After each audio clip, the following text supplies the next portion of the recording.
ناظرین، آج کی اس ویڈیو میں ہم نبی کریم صلی اللہ علیہ وآلہ وسلم کے ان معجزات کا تفصیلی ذکر کریں گے جو نہ صرف حضرت حلیمہ سعدیہ رضی اللہ تعالی عنہ نے اپنی آنکھوں سے ملاحظہ فرمائے بلکہ باقی لوگوں نے بھی آپ صلی اللہ علیہ وآلہ وسلم کے ان معجزات اور برکات کا نظارہ کیا جو اللہ تعالیٰ نے حضرت حلیمہ سعدیہ رضی اللہ تعالی عنہ کے گھرانے پر نازل فرمائی۔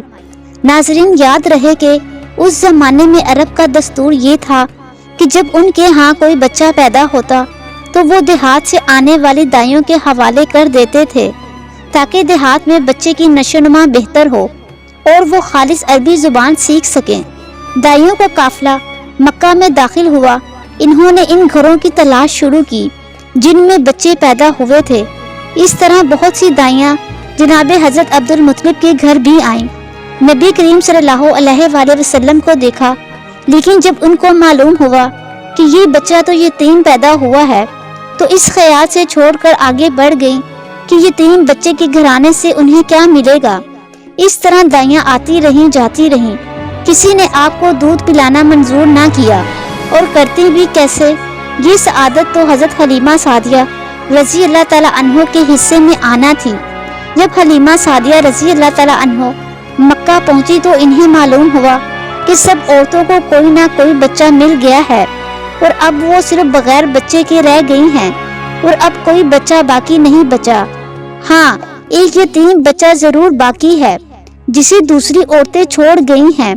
حلیمہ سعدیہ رضی اللہ تعالی عنہ نے اپنے شوہر عبداللہ بن حارث سے کہا، خدا کی قسم مجھے یہ بات بہت ناگوار گزری ہے کہ میں بغیر بچے کے جاؤں اور دوسری سب عورتیں بچے لے کر جائیں، یہ مجھے تانے دیں گی، کیوں نہ ہم اسی یتیم بچے کو لے لیں۔ حضرت عبداللہ بن حارث بولے، کوئی حرج نہیں، ہو سکتا ہے اللہ اسی بچے کے ذریعے ہمیں خیر و برکت عطا فرما دے۔ چنانچہ حضرت حلیمہ سعدیہ رضی اللہ تعالی عنہ حضرت عبد المطلب کے گھر گئیں۔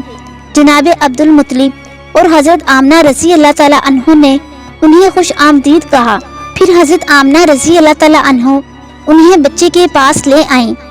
آپ صلی اللہ علیہ وآلہ وسلم اس وقت ایک اونی چادر میں لپٹے ہوئے تھے۔ وہ چادر سفید رنگ کی تھی۔ آپ کے نیچے ایک سبز رنگ کا ریشمی کپڑا تھا۔ آپ سیدھے لیٹے ہوئے تھے۔ آپ کے سانس کی آواز کے ساتھ مشک سی خوشبو پھیل رہی تھی۔ حضرت حلیمہ سعدیہ رضی اللہ تعالی عنہ آپ کے حسن و جمال کو دیکھ کر حیرت زدہ رہ گئیں۔ آپ اس وقت سوئے ہوئے تھے۔ انہوں نے جگانا مناسب نہ سمجھا، لیکن جو ہی انہوں نے پیار سے اپنا ہاتھ آپ کے سینے پر رکھا، آپ مسکرا دیے اور آنکھیں کھول کر ان کی طرف دیکھنے لگے۔ حضرت حلیمہ سعدیہ رضی اللہ تعالی عنہ فرماتی ہیں، میں نے دیکھا آپ کی آنکھوں سے ایک ایسا نور نکلا جو آسمان تک پہنچ گیا۔ میں نے آپ کو گود میں اٹھا کر آپ کی دونوں آنکھوں کی درمیانی جگہ پر پیار کیا۔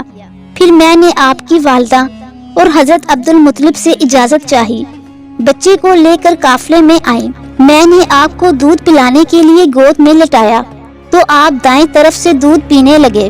پہلے میں نے بائیں طرف سے دودھ پلانا چاہا، لیکن آپ نے اس طرف سے دودھ نہ پیا۔ دائیں طرف سے آپ فوراً دودھ پینے لگے۔ بعد میں بھی آپ کی یہی عادت رہی، آپ صرف دائیں طرف سے دودھ پیتے رہے۔ بائیں طرف سے میرا بچہ دودھ پیتا رہا۔ پھر قافلہ روانہ ہوا۔ حضرت حلیمہ سعدیہ رضی اللہ تعالی عنہ فرماتی ہیں، میں اپنی اونٹنی پر سوار ہوئی، آپ کو ساتھ لے لیا۔ اب جو ہماری اونٹنی چلی تو اس قدر تیز چلی کہ اس نے پورے قافلے کی سواریوں کو پیچھے چھوڑ دیا۔ پہلے وہ مریل ہونے کی بنا پر سب سے پیچھے رہتی تھی۔ میری خواتین ساتھی حیرانگی سے مخاطب ہوئیں، اے حلیمہ، یہ آج کیا ہو رہا ہے؟ تمہاری اونٹنی اس قدر تیزی سے کیسے چل رہی ہے؟ کیا یہ وہی اونٹنی ہے جس پر تم آئی تھی اور جس کے لیے ایک ایک قدم اٹھانا مشکل تھا؟ جواب میں نے ان سے کہا، بے شک یہ وہی اونٹنی ہے، اللہ کی قسم اس کا معاملہ عجیب ہے۔ پھر یہ لوگ بنو سعد کی بستی پہنچ گئے۔ ان دنوں یہ علاقہ خشک اور قحط زدہ تھا۔ حضرت حلیمہ سعدیہ رضی اللہ تعالی عنہ فرماتی ہیں، اس شام جب ہماری بکریاں چر کر واپس آئیں تو ان کے تھن دودھ سے بھرے تھے۔ جبکہ اس سے پہلے ایسا نہیں تھا۔ ان میں سے دودھ بہت کم اور بہت مشکل سے نکلتا تھا۔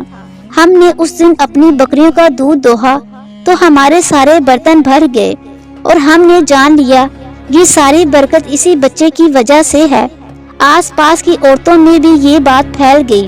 ان کی بکریاں بدستور بہت کم دودھ دے رہی تھی، غرض ہمارے گھر میں ہر طرف ہر چیز میں برکت نظر آنے لگی۔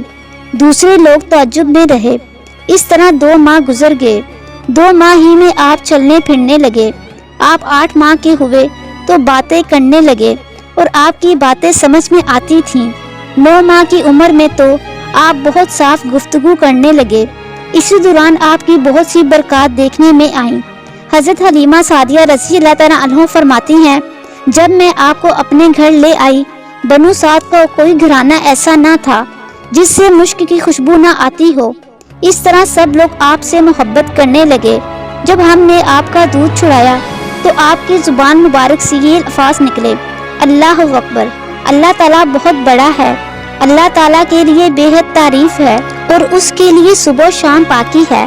پھر جب آپ صلی اللہ علیہ وآلہ وسلم 2 سال کے ہو گئے تو ہم آپ کو لے کر آپ کی والدہ کے پاس آئے۔ اس عمر کو پہنچنے کے بعد بچوں کو ماں باپ کے حوالے کر دیا جاتا تھا۔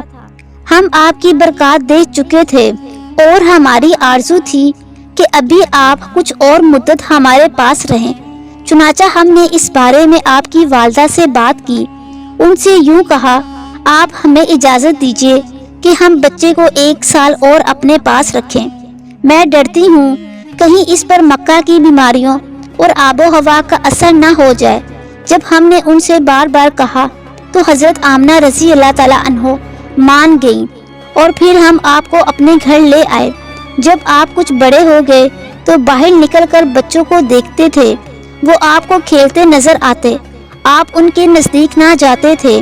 ایک روز آپ نے ان سے پوچھا، امی جان کیا بات ہے؟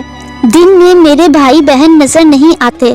آپ اپنے دودھ شریک بھائی عبداللہ اور بہنوں انیسہ اور شیمہ کے بارے میں پوچھ رہے تھے۔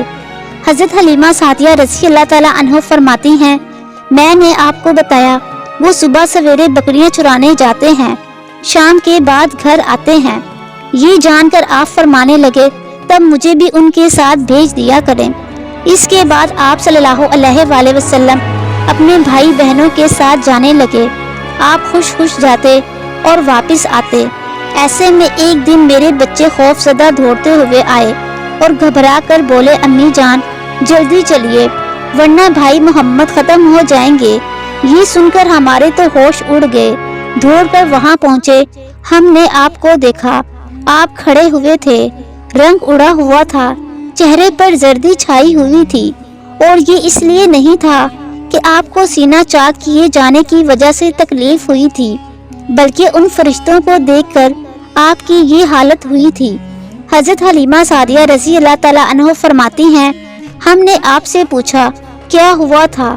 آپ نے بتایا، میرے پاس 2 آدمی آئے تھے، وہ سفید کپڑے پہنے ہوئے تھے، وہ دونوں حضرت جبرائیل علیہ السلام اور میکائیل علیہ السلام تھے۔ ان دونوں میں سے ایک نے کہا، کیا یہ وہی ہیں؟ تو دوسرے نے جواب دیا، ہاں یہ وہی ہیں۔ پھر وہ دونوں میرے قریب آئے، مجھے پکڑا اور لٹا دیا۔ اس کے بعد انہوں نے میرا پیٹ چاک کیا اور اس میں سے کوئی چیز تلاش کرنے لگے۔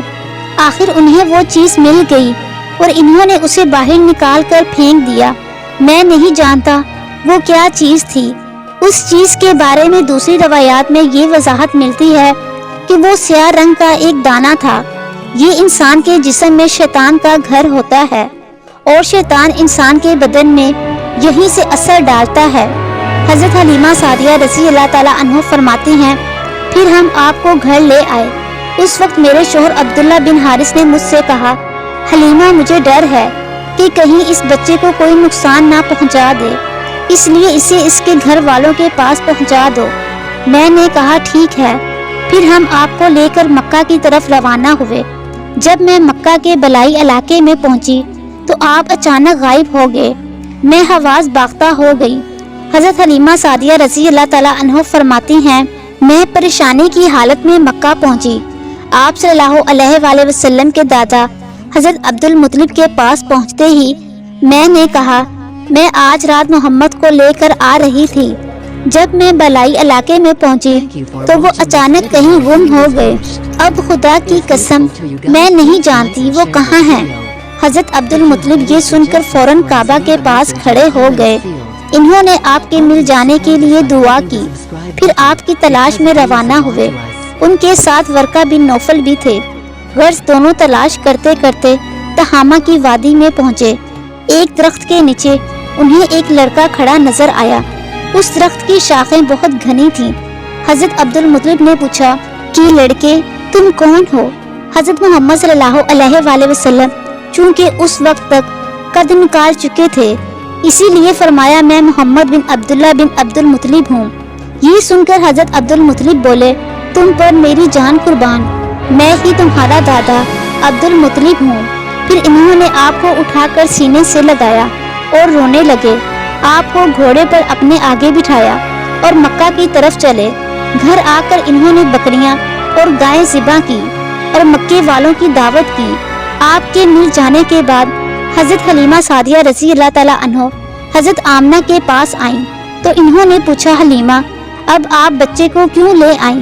آپ کی تو خواہش تھی کہ یہ ابھی آپ کے پاس اور رہے۔ انہوں نے جواب دیا یہ اب بڑے ہو گئے ہیں اور اللہ کی قسم میں اپنی ذمہ داری پوری کر چکی ہوں، میں خوف محسوس کرتی رہتی ہوں کہیں انہیں کوئی حادثہ نہ پیش آ جائے، انہیں آپ کے سپرد کرتی ہوں۔ حضرت آمنہ رضی اللہ تعالیٰ عنہ کو یہ جواب سن کر حیرت ہوئی، مجھے سچ سچ بتاؤ ماجرا کیا ہے؟ تب انہوں نے سارا حال کہہ سنایا۔ حضرت حلیمہ سعدیہ رضی اللہ تعالیٰ عنہ نے دراصل کئی عجیب و غریب واقعات دیکھے تھے، ان واقعات کی وجہ سے وہ بہت پریشان ہو گئی تھیں۔ پھر سینہ مبارک چاک کیے جانے والا واقعہ پیش آیا تو وہ آپ کو فوری طور پر واپس کرنے پر مجبور ہوئیں۔ حضرت حلیمہ رضی اللہ تعالیٰ عنہ نے حضرت آمنہ رضی اللہ تعالیٰ عنہ کو مزید چند واقعات بھی بتائے۔ ناظرین، دراصل حضرت محمد صلی اللہ علیہ وآلہ وسلم کو اللہ تعالیٰ نے ایسی برکات نازل فرما رکھی تھی کہ جہاں جہاں آپ کے قدم جاتے تھے وہاں وہاں برکات کا ایسا نزول ہو جاتا تھا کہ دیکھنے والا بھی پریشان ہو جاتا تھا کہ آخر ماجرا کیا ہے۔ جیسا کہ حضرت حلیمہ سعدیہ رضی اللہ تعالیٰ عنہ کی اونٹنی کا معاملہ ہی لے لیں کہ آتے ہوئے وہ سواریاں جو سب سے پیچھے تھیں، جاتے ہوئے وہ سواریاں سب سے آگے تھیں، جو ایک ناقابل یقین بات تھی۔ ناظرین، اسی کو تو معجزہ کہتے ہیں کہ جو چیز عام فہم سے بالا تر ہو۔ جیسے نبی کریم صلی اللہ علیہ وآلہ وسلم ان سواریوں پر سوار ہوئے تو اللہ تعالیٰ کی برکت سے سواریوں میں وہ جان پیدا ہو گئی کہ ان سواریوں کو باقی سواریاں پہنچ نہ پائی۔ سبحان اللہ، یہ سب اللہ تعالیٰ کی قدرت اور اللہ تعالیٰ ہی کی برکات کے ثمرات ہیں۔